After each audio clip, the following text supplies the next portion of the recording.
Terima kasih Anda masih bersama kami di Sindo Siang. Pemirsa, polisi menggeledah sejumlah pemuda yang diduga kelompok geng motor yang meresahkan warga. 2 unit motor tanpa identitas yang menggunakan knalpot brong disita polisi.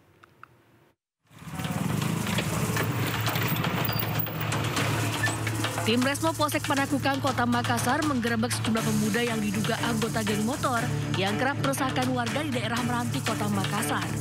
Penggerebekan ini dilakukan setelah adanya laporan dari warga mengenai aksi geng motor yang mengganggu ketertiban umum. Dari tangan para pemuda, polisi menyita 2 unit motor yang tidak memiliki identitas dan menggunakan knalpot brong. Polisi juga melakukan pemeriksaan intensif terhadap pemuda yang terlibat dalam kelompok tersebut. Sampai kita di TKP, kami melakukan pemeriksaan ke beberapa pemuda dan kelengkapan administrasi kendaraan yang digunakan. Razia dilakukan untuk meningkatkan keamanan dan ketertiban umum di wilayah Polsek Panakukang agar warga dapat merasa aman dan nyaman dalam beraktivitas. Dari Makassar, Sulawesi Selatan, Muhammad Jembone, iNews melaporkan. Kita ke kasus kriminal di Jakarta. Pemirsa, bocah laki-laki berusia 11 tahun ditemukan tewas dengan luka di leher di rumahnya di Pondok Pinang, Jakarta Selatan. Ironis, pelaku pembunuhan sadis ini ternyata sopir korban.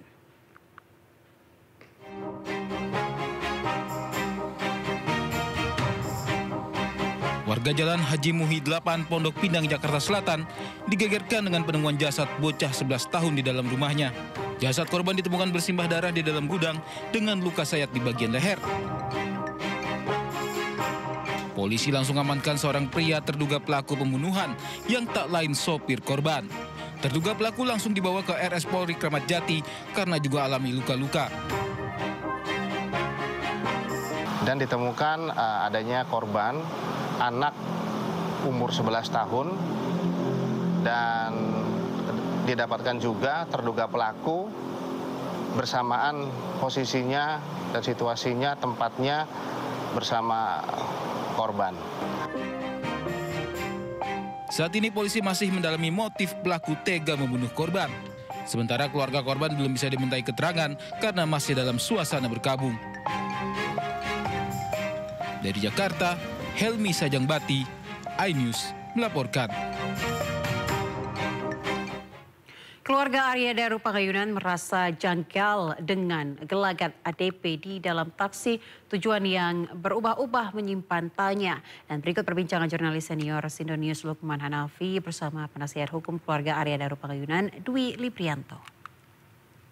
Penasihat hukum mungkin kan barangkali ketika setelah press release polisi barangkali memberikan informasi apa ke keluarga barangkali ya. Kan saya tidak tahu nih. Apakah mereka misalnya ada itu, dari mana yang keterangan-keterangan itu, siapa sih yang ditanya bahwa sampai penyidik bisa menyimpulkan berkat itu? Kalau saya baca dari apa yang dipaparkan oleh keluarga, karena sampai saat ini kami belum pernah menerima hasil daripada proses kesimpulan daripada pihak penyidikan. Kami tidak ada hal yang tertulis. Kami memang dilibatkan, ada beberapa keluarga dilibatkan dalam proses itu, tapi kami sampai sekarang tidak pernah terlibat ini. Itu akan saya mintakan kepada pihak penyidik, kita akan diskusi apa yang bisa saya support terhadap ini. Tapi dalam prosesnya itu terlalu singkat gitu loh. Jadi dan Daru pada hari kejadian tanggal 7 itu benar-benar dalam suatu situasi yang sangat gembira, sangat ini. Memang setelah ketemu dengan pihak ada 2 orang saksi, itu Farah dengan Dion, lalu dia naik taksi. Nah itu sudah mulai gelagatnya. Di taksi masuk saksi, lalu dia merasa tidak nyaman di situ. Saya nggak tahu ada apa perasaan, tapi dia tengok kiri, tengok kanan di dalam, terus dia menyebutkan yang pertama kali dia minta adalah ke bandara. Lalu berubah lagi ke kosan. Lalu berubah lagi ke kantor. Ini ada apa gitu loh. Sambil dia nengok belakang gitu loh. Nah itu yang kami lihat dalam kesaksiannya supir taksi. saya dengar dari keluarga, dia menyatakan seperti itu, karena saya nggak ikut dalam, saya dengar keluarga seperti itu. Nah, ketakutan ini apakah Daru itu ke Deplu untuk mengamankan sendiri? Nah, apakah dia pada saat bawa ransel, bawa laptop, bawa apapun yang keperluannya, kenapa ditinggal? Sebentar. Siap. Itu artinya berarti naik taksi itu.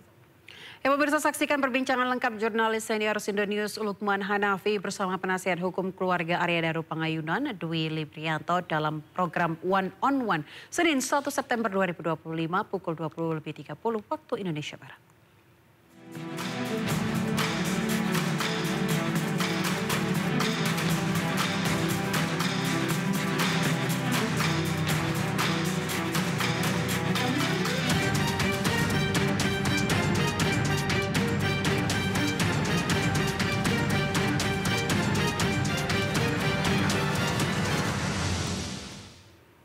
Pemirsa, Menko Perekonomian Erlangga Hartarto menyampaikan rasa duka cita mendalam terhadap korban dan keluarga dalam dinamika sosial politik yang terjadi beberapa hari terakhir.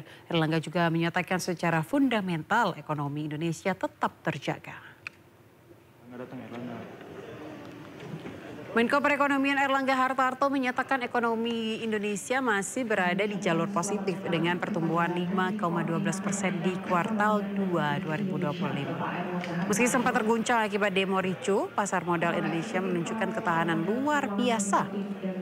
IHSG mencetak rekor tertinggi di angka 7,952, sementara nilai tukar rupiah stabil di Rp16.490 per dolar Amerika Serikat.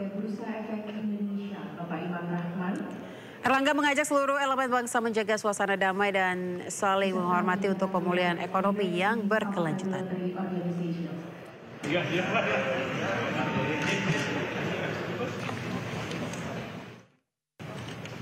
Pertama,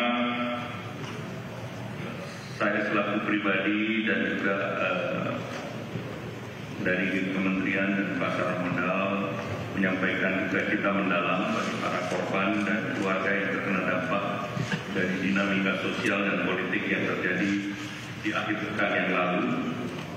Dan secara khusus kami ucapkan bela sungkawa dan yang sedalam-dalamnya untuk keluarga almarhum yang tercatat sejauh ini, almarhum Afan Kurniawan dari Ojek Online Jakarta, kemudian Ibu Sarinawati, pegawai DPRD Makassar, Pak Saiful Akbar, pegawai DPRD Makassar, Pak Muhammad Akbar Basri, pegawai DPRD Makassar, Pak Budi Haryadi, Satpol PP Kota Makassar, Saudara Rusda Muliansah dari Makassar, Saudara Sumari dari almarhum dari Surakarta, almarhum Reza Sendi Pratama dari Yogyakarta.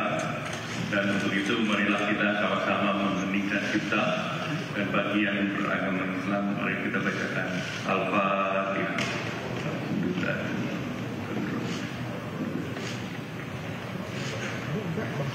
Ada panggilan bang? Amin.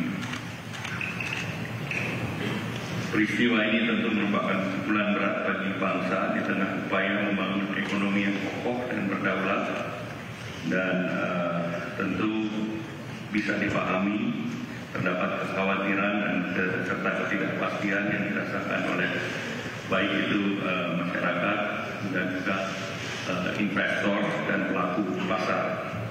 Namun kita harap masyarakat untuk menjaga suasana. Ada dua hal penting selain fundamental maupun sentimental, namun ingin ditegaskan bahwa secara fundamental Indonesia mempunyai ketahanan yang solid. Kinerja kuartal kedua mencatat pertumbuhan 5,12% secara year on year, dan dengan indikator utama seperti hari ini kita monitor PMI, Purchase Manager Index Manufacturer, ini sudah balik.